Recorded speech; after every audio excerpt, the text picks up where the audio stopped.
에베소서 2장 14절부터 19절까지의 말씀입니다. 저와 여러분들이 한 절씩 교독하시도록 하겠습니다.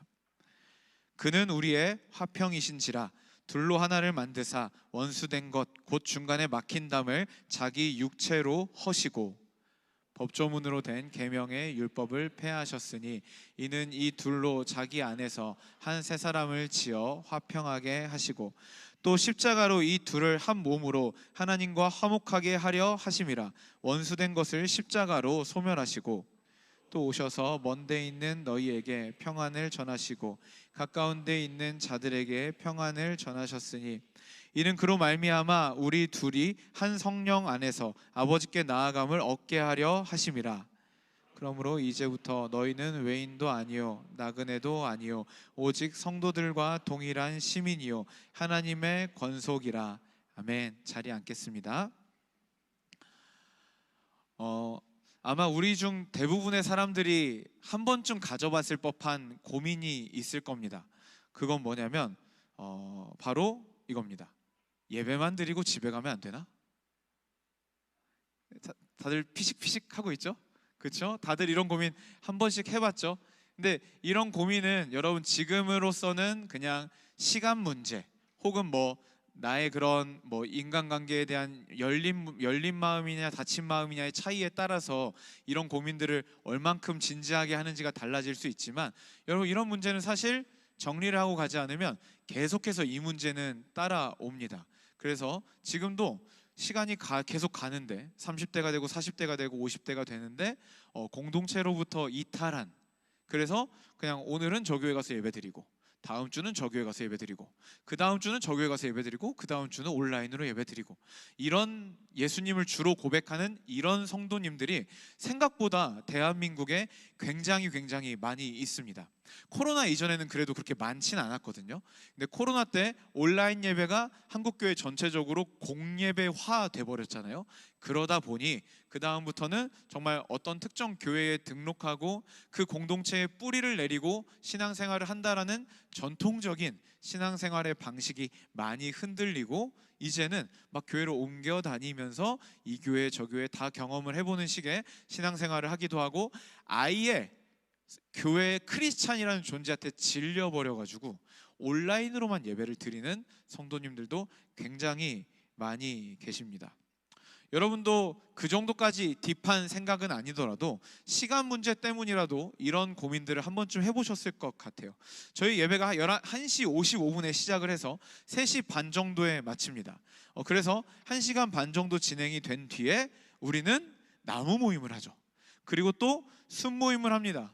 그래서 순장님마다 차이가 있지만 순모임까지 다 끝나면 4시 반에서 5시 정도 됩니다. 그래서 우리는 황금 같은 주말에 2시부터 5시가 순삭되는 시간을 경험하게 되는 거죠.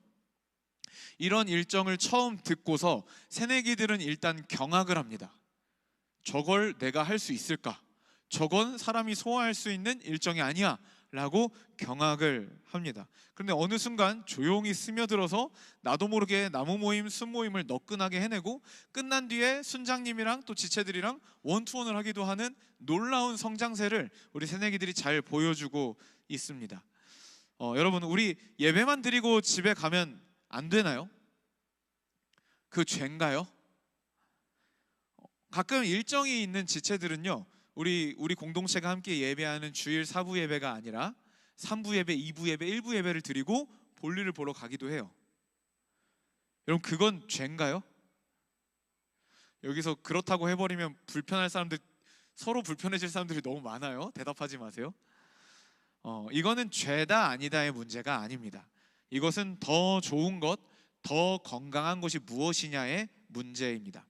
오늘은 새가족 주일이죠. 저도 새가족 교육 4주차를 담당하고 있기 때문에 김영인 목사님과 함께 격주로 담당하고 있는데, 어떤 경로로 우리 공동체에 오게 됐는지를 다 물어보게 돼요. 근데 물어보면요, 제일 많은 퍼센테이지를 기록하는 사람들은 직장이나 대학 입시로 타지로 오면서 이제 유입되는 지체들이 상당히 많이 있습니다. 그리고 그와 만만치 않게 많은 분들이 원래 있던 교회에서 어떤 사정이 생겨서 옮기는 지체들, 혹은 원래 있던 교회에서 어떤 사정으로 인해서 그 교회에 소속이 돼 있으면서도 여기도 다니게 되는 그런 지체들도 상당히 많습니다. 그런데 새가족으로 유입되는 지체들 중에는요, 많은 사람들이 그게 상처 때문이든지 아니면 새로운 곳에 대한 낯섦 때문인지는 모르겠는데, 새가족으로 왔는데 새가족으로 온 지체들이 굉장히 많은 퍼센테이지로 공동체의 발을 잘 안 담그려고 하는 경향이 보여진다라는 게 제가 내린 관찰이었습니다. 진짜 신기하더라고요. 그래서 나중에 알게 됐더니 이 사람 피아노 치고 노래도 하고 막 기타도 치고 막 오만 때만 걸 다 해. 근데 왜 말 안 했니? 그러면 사역시킬까 봐요. 약간 이런 식의 사람들도 꽤나 많이 있고, 참 공동체에 확 깊이 들어가지 않으려고 발버둥치는 분들이 꽤 많은 것 같아요. 이해가 되긴 합니다. 왜냐하면 타지에서 원래 모교가 있는 상태에서 대학 때문에 일로 왔을 땐 방학이면 또 가야 되잖아요. 그러니까 어디 하나 깊게 인벌브 되기가 참 쉽지 않은 마음일 수도 있겠다라는 생각이 듭니다. 그러니까 우리 기존 칼레오 지체들은요, 새가족 분들이 오시면 2배, 3배 더 열심히 적응을 도와줘야 됩니다. 근데 여러분, 공동체 없이 신앙생활 하는 거, 그거 죄인가요? 그렇게 하면 천국을 못 가나요? 공동체와 반드시 함께 신앙생활 해야 된다는 게 성경에 나오나요? 궁금하죠? 그래서 말씀을 준비해봤습니다. 여러분, 공동체와 함께 신앙생활을 같이 하는 것, 이거 대학으로 치면 어느 정도 무게일까요? 전공 필수, 전공 선택, 교양 필수, 교양 선택 1, 2, 3, 4번 몇 번 정도 될까요? 개인적으로 혼자 예배만 드리고 몇 가지 종교 행위를 반복하긴 하지만 공동체에 속하지 않는 것은 여러분, 그것은 사실은 일정 시간, 특정한 상황에는 이해할 수 있는 부분이지만서도, 하지만 그게 나의 평생의 신앙생활이라고 했을 때 그것을 절대 권할 수 없는 스타일의 신앙생활입니다. 왜냐하면 오늘 우리가 읽은 본문은요, 우리의 구원과 공동체의 일원이 되는 것을 같은 맥락에서 똑같은 원리로 설명하고 있기 때문입니다. 오늘 함께 읽은 에베소서 2장 1절부터 10절은요, 그는 허물과 죄로 죽었던 너희를 살렸다라고 이야기하면서 예수님께서 우리에게 베풀어 주신 놀라운 은혜를 이야기합니다. 우리를 어떻게 구원하셨는지를 이야기하는 거죠. 그리고 11절부터 오늘 본문이 포함되어 있는 19절까지는요, 그렇게 구원받아서 살아난 개인들에 대해서 그들이 필연적으로 구원받은 이후에 밟아야 하는 다음 스텝을 이야기하고 있습니다. 구원받은 성도는 무조건 다음 스텝을 이걸 밟아야 돼 라는 이야기를 하고 있어요. 사실은 다음 스텝도 아닙니다. 우리의 구원과 동시에 일어난 다른 방향에서의 관찰을 이야기하고 있는 거예요.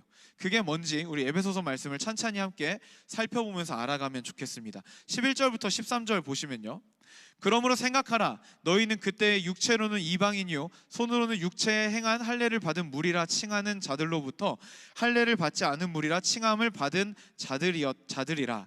그때 너희는 그리스도 밖에 있었고 이스라엘 나라 밖의 사람이라. 약속의 언약들에 대하여는 외인이요 세상에서 소망이 없고 하나님도 없는 자이더니 이제는 전에 멀리 있던 너희가 그리스도 예수 안에서 그리스도의 피로 가까워졌느니라. 에베소 성도들 그리고 우리는 이전에는 구원에 있어서 외부인이었단 말이죠. 구원에 있어서는 철저하게 외부인이었어요. 이방인이었고 멀리 있는 사람이었습니다. 하나님도 없고 소망도 없고 언약과도 상관이 없는 존재들이었다는 거예요. 그런데 13절에 보시면요, 이제는 그렇게 멀리 있던 너희가 그리스도 예수 안에서 그리스도의 피로 가까워졌느니라 라고 이야기하고 있습니다. 가까워졌다는 건 이제 진짜 구원에 가까워졌어 이런 말이 아니라, 여기서 가까워졌다라는 표현은 그 언약 안에 들어온 사람이 되었다, 그 구원에 소속된 자가 되었다라는 이야기입니다. 계속해서 14절부터 16절도 보시면요, 그는 우리의 화평이신지라 둘로 하나를 만드사 원수된 것 곧 중간에 막힌 담을 자기 육체로 허시고 법조문으로 된 계명의 율법을 폐하셨으니 이는 이 둘로 자기 안에서 한 새 사람을 지어 화평하게 하시고 또 십자가로 이 둘을 한 몸으로 하나님과 화목하게 하려 하심이라. 원수된 것을 십자가로 소멸하시고 라고 이야기하고 있습니다. 우리가 예수 그리스도의 피로 구원의 은혜 안에 들어오게 됐을 때 동시에 일어나는 일 한 가지는 뭐냐면 14절에 보면 둘로 하나를 만드는 일이 일어난대요. 다시 우리가 예수 그리스도의 보혈로 그 구원의 은혜에 들어오는 일이 발생했을 때 동시에 한 가지 일이 더 일어나는데, 그건 뭐냐면 둘로 하나를 만드는 일이 일어난다라고 합니다. 여기서 둘은요, 이방인들과 유대인들이에요.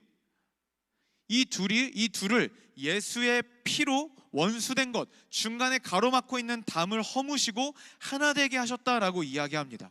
여러분, 유대인들은요, 이방인들인가 절대 상종하지 않습니다.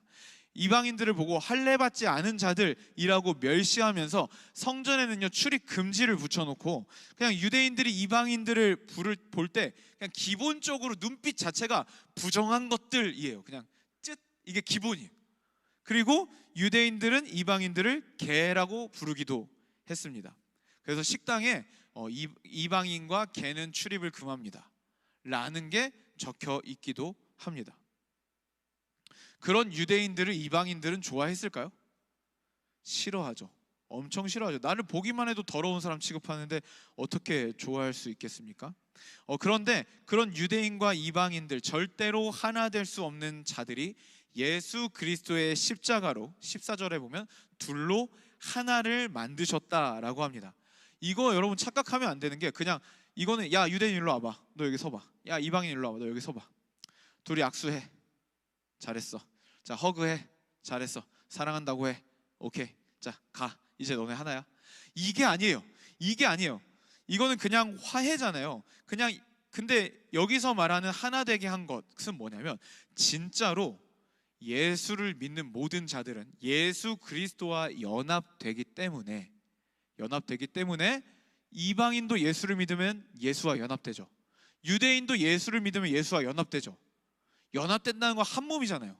그럼 예수님과 유대인도 연합되고 이방인도 연합된 거예요. 그럼 뭐예요? 예수님과 유대인과 이방인이 다 연합된 겁니다. 이게 우리가 예수 그리스도를 믿을 때 일어나는 일이었다라는 거죠. 15절 한번 보시면 어떻게 한 몸을 이루는지가 나오는데, 법조문으로 된 계명의 율법을 폐하셨으니 이는 이 둘로 자기 안에서 한 세 사람을 지어 화평하게 하시고. 이 유대인과 이방인을 너희들이 어떻게든지 하나 되봐라고 한 게 아니라, 예수님은 자기 안에서 예수 그리스도를 믿는 믿음으로 나와 연합되며 이 둘도 함께 연합되는 그런 그림을 예수님은 말씀하고 계시는 것입니다. 여기서 한 세 사람이라고 하는데 이걸 one new man이라고 표현하고 있어요. 이 표현은 정말 위대한 표현입니다. 절대로 하나 될 수 없는 사람들을 예수 그리스도 안에만 있으면 무조건 연합하게 만들어주는 놀라운 표현이 되는 겁니다. 복음 안에서 예수 그리스도의 피의 능력으로 모든 믿는 자들은 한 몸으로 초대를 받습니다. 그러니까 우리도 다 한 몸으로 초대를 받는 거예요. 여러분, 교회에 처음 오신 분들이 제일 놀라는 게 뭐냐라고 물어보면 호칭을 꼭 얘기해요. 누구씨 누구씨라고 하지 않고 초면에 형제님, 자매님이라고 부르는 것을 굉장히 놀랜다라고 합니다. 근데 여러분, 이게 우리는 너무 교회 안에서 문화가 익숙하니까 놀랍지 않잖아요. 근데 이런 거예요. 그냥 초면에 동생, 초면에 언니, 그러니까 초면에 가족이 돼버린 거예요. 요즘은 가끔 초면에 가족이 되기도 하고 그런가 봐요. 그렇죠? 전 되게 놀라운데. 그래서 이게 초면에 형제님, 자매님 하는 그 호칭이 상당히 좀 센세이셔널 한다라고 하더라고요. 근데 이제 이게 지금은 조금 괜찮죠. 근데 신분제가 있을 때를 한번 생각해 보세요. 신분제가 있어요. 주인과 노예가 브라더라고 얘기합니다. 얼마나 충격이 컸겠습니까? 근데 이거는 진짜 그냥 따뜻한 분위기를 만들어내기 위해서 형제님, 자매님을 쓰는 것이 아니라 신학적으로 철저히 검증된 호칭입니다. 우리는 예수 그리스도 안에서 한 아버지를 모십니다. 그렇죠? 태민아, 아버지 누구시니? 하늘에 계시는 하나님이 아버지시지, 그렇지? 그렇죠? 이누야, 하늘에 계신 분이 아버지 맞으시니? 그러면은 인우 아버지도 하나님이고 태민이 아버지도 하나님이에요. 그러면 두 사람은 뭐예요? 형제예요. 같은 아버지를 갖고 있어요. 그럼 형제 맞습니다. 그리고 더군다나 우리는 지금 에베소서 말씀을 통해서 뭘 또 알아보고 있어요? 예수 그리스도를 믿을 때, 우리가 예수와 연합될 때 나 혼자 연합된 게 아니었더라. 저 사람도 저 사람도 저 사람도 같이 연합돼서 같이 한 몸을 이루기 시작했더라 라는 것을 이야기하고 있습니다. 그래서 형제요 자매인데 그냥 형제 자매가 아니라 한 몸에 붙어 있는 형제요 자매가 우리 공동체라는 것을 기억해야 합니다. 16절도 한번 보시면요, 또 십자가로 이 둘을 한 몸으로 하나님과 화목하게 하려 하심이라 원수된 것을 십자가로 소멸하시고 라고 하고 있습니다. 그렇게 한 몸을 만든 이유는 바로 이방인과 유대인들이 예수 그리스도와 연합하여서 하나님과 화목하게 되기 위해서입니다. 지금까지 내용을 좀 쉽게 이야기하면 이런 겁니다. 우리가 구원을 받을 때 그 핵심은, 원리는 예수 그리스도와의 연합입니다. 내가 그리스도와 함께 십자가에 못 박혔나니잖아요. 함께 연합의 원리입니다. 그러면 저도 예수님과 한 몸을 이뤘고 저 형제도 저 형제도 저 자매도 저 자매도 예수님과 한 몸을 이룬 존재입니다. 그럼 뭐예요? 예수님과 연합한 우리는 서로 한 몸에 붙어 있는 한 몸을 이루게 된다, 한 몸이 된다라는 이야기를 하고 있는 거예요. 그래서 그 구원이 공동체적인 관점에서 어떻게 이루어질 수 있는가를 이야기하고 있습니다. 그래서 그 결과가 19절에 나와요. 우리 현대인의 성경으로 함께 읽어보도록 하겠습니다. 시작.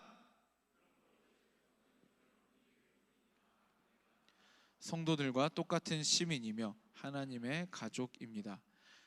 이제 하나님의 가족이 되었다. 우리는 이제 하나님 안에서 한 가족이다 라는 결론을 내립니다.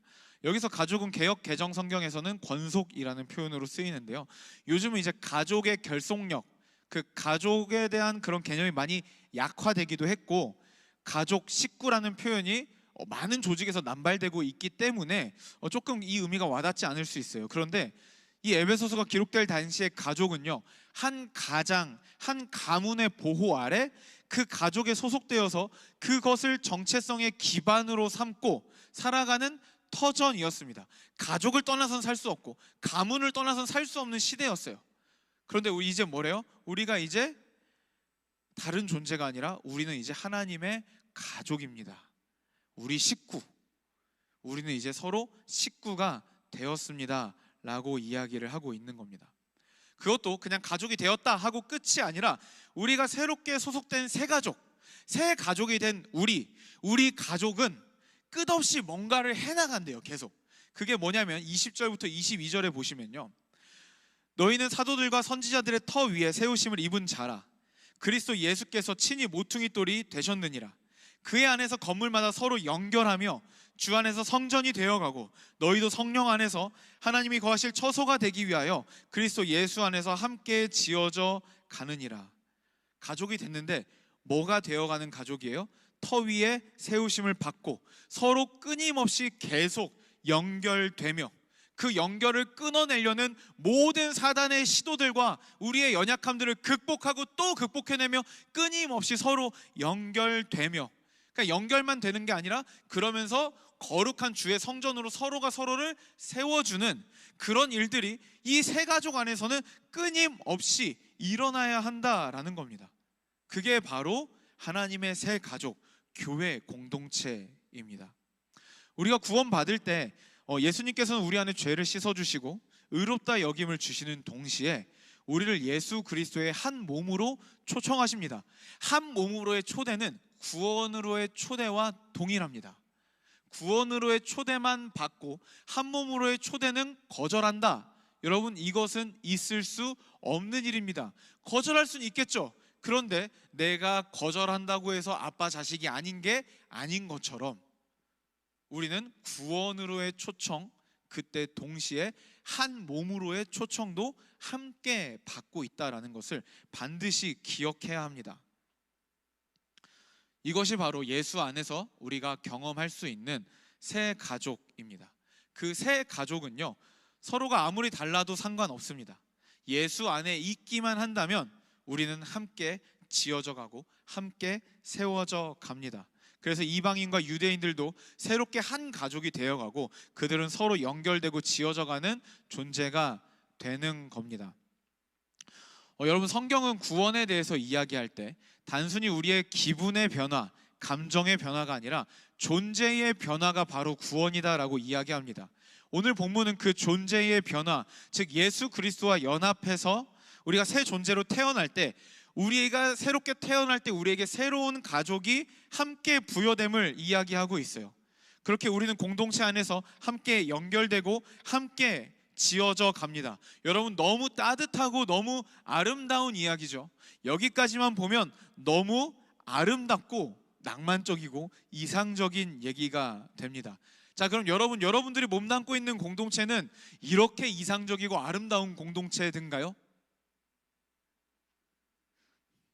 도준이는 아멘이라고 해야 될 것 같은데, 도준이 아까 그렇게 공동체에 대해서 도준이 어딨니? 네, 그렇지 않죠.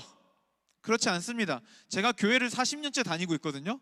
그런데 하나님 때문에 교회 떠난 사람은 못 봤어요. 그런데 사람 때문에 교회를 떠나요.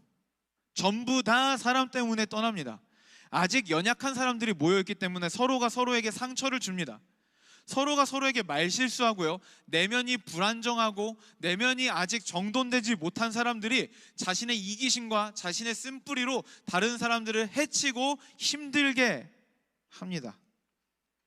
그래서 그런 사람들 한 사람이 공동체 안에서 얼마나 많은 민폐를 끼치는지 모릅니다. 어떤 사람은 하나님의 가정인 교회를 세속적인 관점으로 끊임없이 물들이는데 앞장을 서기도 하고요, 어떤 사람들은 그런 사람들을 정죄하고 씻고 다니는 일에 모든 에너지를 다 쓰기도 해요. 공동체는 가만 보면 정상이 없는 것 같기도 해요. 그렇죠? 여러분들이 자주 하는 말 있잖아요. 우리 나무에선 나만 정상이야. 자기 객관화가 좀 됐어요. 나도 정상이 아니라는 걸 깨달았어요, 이제. 공동체가 그렇게 이상적이지 않죠. 얼마나 비효율적입니까? 제가 가장 견딜 수 없는 건 공동체의 비효율이에요. 같이 뭐 좀 잘해보려고 해도요, 늘 연약한 지체가 있습니다. 사회였으면 그런 친구들은 기준이 좀 미달되니까 넌 좀 저기 빠져있다가 와라, 이렇게 해요. 근데 교회는요, 다 품고 갑니다. 그럼 어떻게 돼요? 퀄리티가 떨어져요. 연습 시간이 길어져요. 훈련 시간이 길어지고 그 성취하는 시간이 길어집니다. 물론 여러분, 제가 지금도 그렇게 생각한다는 게 아니에요. 저는 지금 그렇지 않습니다. 그런데 제가 교회 안에서 자라오면서 늘 힘들었던 게 그거였어요. 왜 나는 내가 성실히 열심히 해서 빨리 끝냈는데 나는 왜 저 사람을 기다려줘야 되지? 꼭 전도사님들 그러잖아요. 야, 연습은 다 같이 끝내는 거야. 그래서 나는 한 3시간 4시간 가만히 앉아서 기다리고, 저기 준비 하나도 안 해온 애들은 저기서 막 민기적 끝까지 막 하고, 그 비효율을 저는 견디기가 참 힘들었습니다. 공동체는 시간과 마음과 기력과 물질을 허비하게 합니다. 근데 그렇게 내가 허비하고 참으면 칭찬만 받고 대우만 받으면 좋은데 그러던가요? 아니에요, 여러분. 앞장서서 열심히 섬기는 사람 치고 이 마음에 상처받지 않은 사람 한 명도 없어요. 진짜 공동체가 좋아서, 공동체를 사랑해서 섬기고자 앞장섰는데 그렇게 섬기다 보니 어느 순간 내 마음은 상처투성이 너덜너덜해지는 경우가 굉장히 많다라는 겁니다. 이게 이 땅에서의 공동체의 현실입니다. 그럼 여러분, 하나님은 왜 우리를 이렇게 비효율적이고 연약하고 완성되지 않고 우리를 힘들게 하는, 상처 주는 공동체로 왜 우리를 부르셨을까요? 왜 공동체와 함께 나아가라고 말씀을 하실까요? 왜 신앙의 기본 세팅을 공동체 안에서로 박아두신 걸까요? 왜 그럴까요? 여러 가지 이유가 있지만 오늘 여러분에게 소개하고 싶은 이유는 이겁니다. 보여주세요. 공동체는 수학 익힘책이다.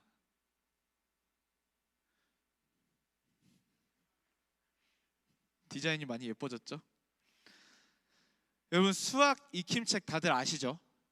제가 학교 다닐 때 수학 익힘책은요 컸어요. 수학책은 작았고 수학 익힘책은 컸습니다. 그래서 수학 익힘책은 수학이 든 날은 무조건 가져와야 되는데 저는 깜빡 잊고 안 가져온 날들이 꽤 많았어요. 그래서 수학책은 가져왔는데 수학 익힘책을 가져오지 않은 날은 크기가 비슷한 사회과 부도라는 책이 또 있었거든요.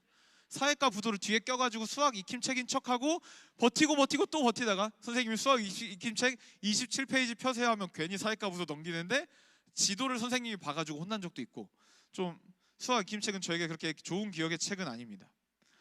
여러분, 수학책에는 뭐가 있냐면 개념이 있어요. 원리가 있어요.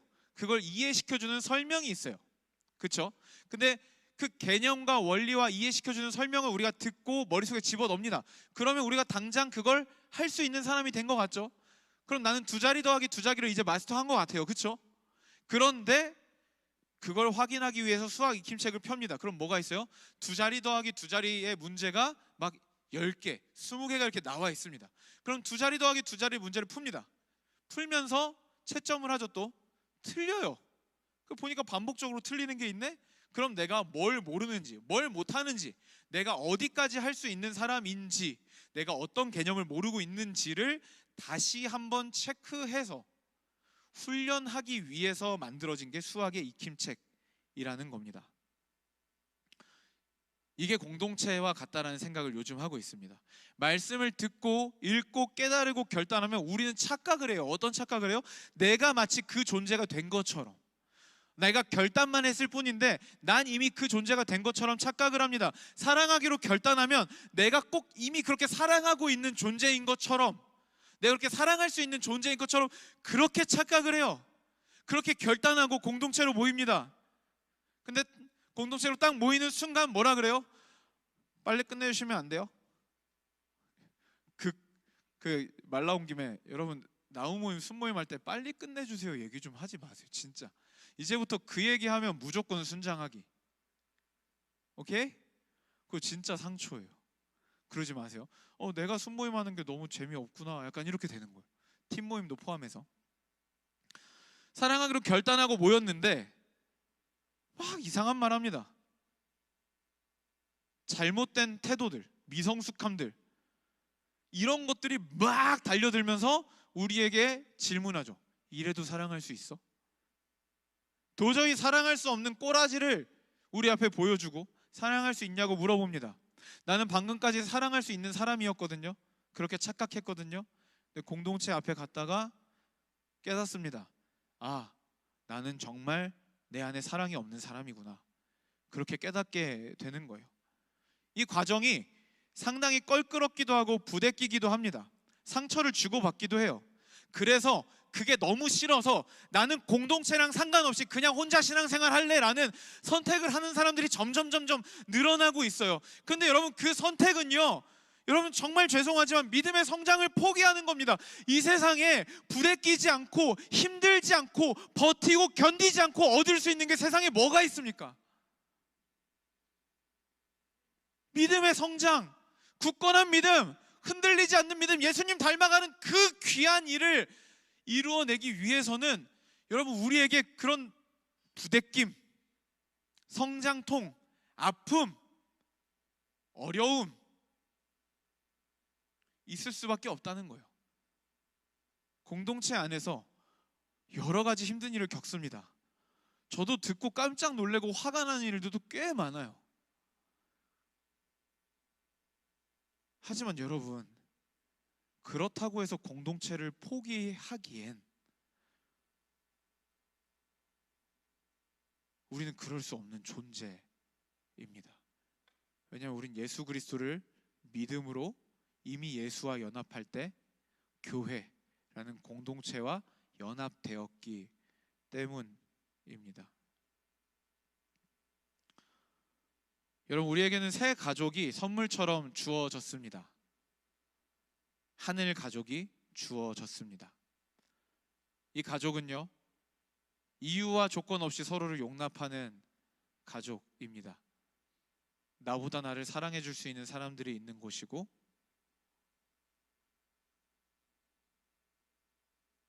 내가 아무리 힘들고 어려워도 내 곁에서 나를 응원해 주는 사람들이 있는 그런 가족입니다. 근데 여러분, 여러분들의 새 가족이 그렇지 않죠. 여러분들의 공동체가 그렇게 성숙하지 않았죠.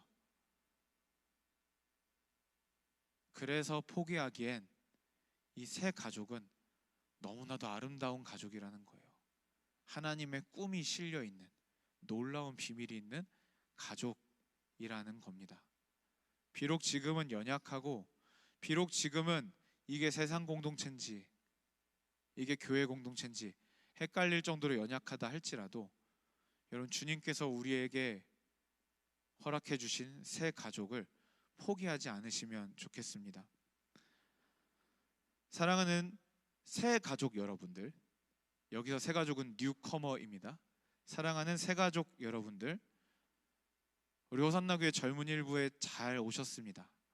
어떤 경로와 어떤 마음으로 이 자리 가운데 오셨든지와 상관없이 우리 이곳에서 그렇게 새로운 가족을 이루어 가면 좋겠습니다. 하늘의 가족 같이 이루어 갑시다.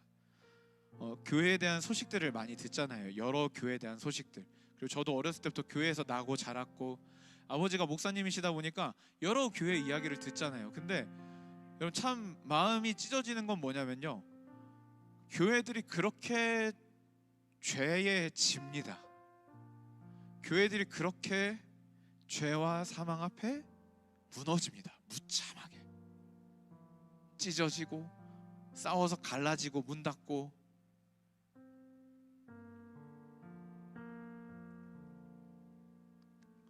교회가 그렇게 죄 앞에 무기력하게 갈라지고 무너지고 찢어지고 하더라고요. 근데 저는 예수님을 만난 순간부터 제 꿈은 공동체였거든요. 천국을 반영하는 공동체. 그래서 시간이 가면 갈수록 그 공동체에 대한 꿈을 꾸는 게 너무 허황된 것 같고, 너무 현실을 모르는 낭만적인 사람 같은 거예요. 제가 그 꿈을 어디 가서 말을 못 하겠어요. 근데 여러분, 진짜 깜짝 놀란 게 뭔지 아세요? 호산나교에 왔어요.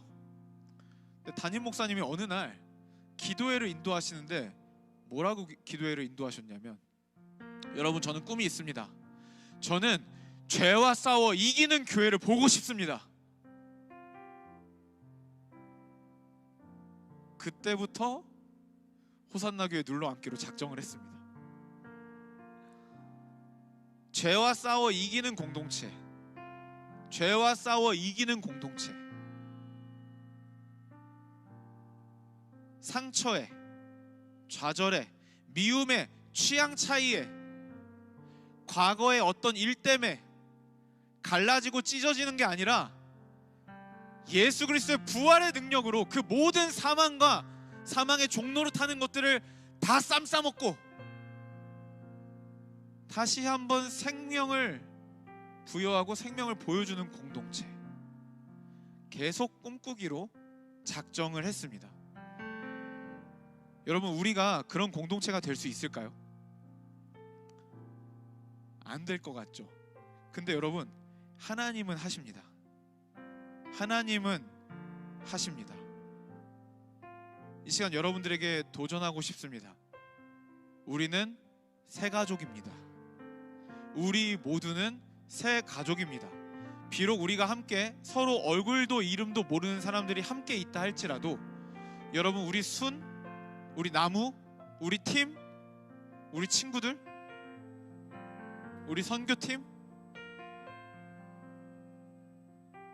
이게 새 가족입니다. 가족이에요. 가족처럼 대해주세요. 나는 가족처럼 대했는데 상대방이 나를 가족처럼 대하지 않으면 어떡해요? 그거 못 이기나요? 그거 무서워서 못하면 안 되죠. 그 사람이 이상한 사람이 되게 만들어 버리세요. 야, 너 가족끼리 왜 그래? 사랑하는 여러분, 예수 그리스도를 믿는 순간 우리에게는 새 가족이 허락되었습니다. 그건 예수 그리스도로 주로 고백하는 공동체입니다. 우리는 이 공동체로 함께 모여 있을 동안에 그 새 가족을 누리고, 또 이 공동체에서 각자 갈 길로 흩어지는 날이 왔을 때 또 여기서 맛봤던 그 천국을 여러분들이 또다시 자리 잡는 그곳에서 또 그 천국을 맛볼 수 있는 공동체를 세워가는 거예요. 새가족 여러분도 그렇습니다. 잠깐 대학 때문에 오셨다고요? 직장 때문에 1년 있다 가신다고요? 3개월, 4개월밖에 없다고요? 아주 좋네요. 좋은 것만 보여주기 딱 좋은 타이밍이네요. 있는 그곳에서 새 가족을 세우는 겁니다. 여러분들이 어디에 몇 개월을 있든지. 그래서 새 가족 여러분, 깊게 들어오십시오.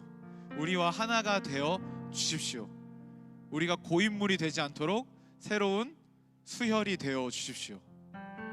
그리고 그 새 가족들을 온전히 용납하고 사랑하며 정말 하나님의 놀라운 새 가족으로 빚어지고 세워지는 우리 칼레오 젊은이 일부 공동체가 되기를 주님의 이름으로 축복합니다.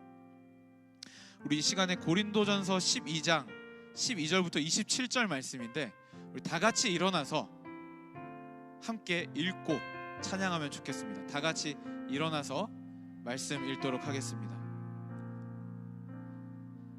12절부터 27절까지 여러분 또박또박 말씀을 음미하면서 읽도록 하겠습니다. 시작. 몸은 하나인데 많은 지체가 있고 몸의 지체가 많으나 한 몸인과 같이 그리스도도 그러하니라. 우리가 유대인이나 헬라인이나 종이나 자유인이나 다 한 성령으로 세례를 받아 한 몸이 되었고 또 다 한 성령을 마시게 하셨느니라. 몸은 한 지체뿐만 아니라 여럿이니 만일 발이 이르되 나는 손이 아니니 몸에 붙지 아니하였다 할지라도 이로써 몸에 붙지 아니한 것이 아니요, 또 귀가 이르되 나는 눈이 아니니 몸에 붙지 아니하였다 할지라도 이로써 몸에 붙지 아니한 것은 아니니 만일 온 몸이 눈이면 듣는 곳은 어디며 온 몸이 듣는 곳이면 냄새 맡는 곳은 어디냐. 그러나 이제 하나님이 그 원하시는 대로 지체를 각 몸에 넣으셨으니 만일 다 한 지체뿐이면 몸은 어디냐. 이제 지체는 많으나 몸은 하나라. 눈이 손더러 내가 너를 쓸데없다 하거나 또한 머리가 발더러 내가 너를 쓸데없다 하지 못하리라. 그뿐 아니라 더 약하게 보이는 몸의 지체가 도리어 요긴하고 우리가 몸에 덜 귀히 여기는 그것들을 더욱 귀한 것들로 입혀주며 우리의 아름답지 못한 지체는 더욱 아름다운 것을 얻느니라. 그런즉 우리의 아름다운 지체는 그럴 필요가 없느니라. 오직 하나님이 몸을 고르게 하여 부족한 지체에게 귀중함을 더하사 몸 가운데서 분쟁이 없고 오직 여러 지체가 서로 같이 돌보게 하셨느니라. 만일 한 지체가 고통을 받으면 모든 지체가 함께 고통을 받고 한 지체가 영광을 받으면 모든 지체가 함께 즐거워하느니라. 너희는 그리스도의 몸이요 지체의 각 부분이라. 아멘.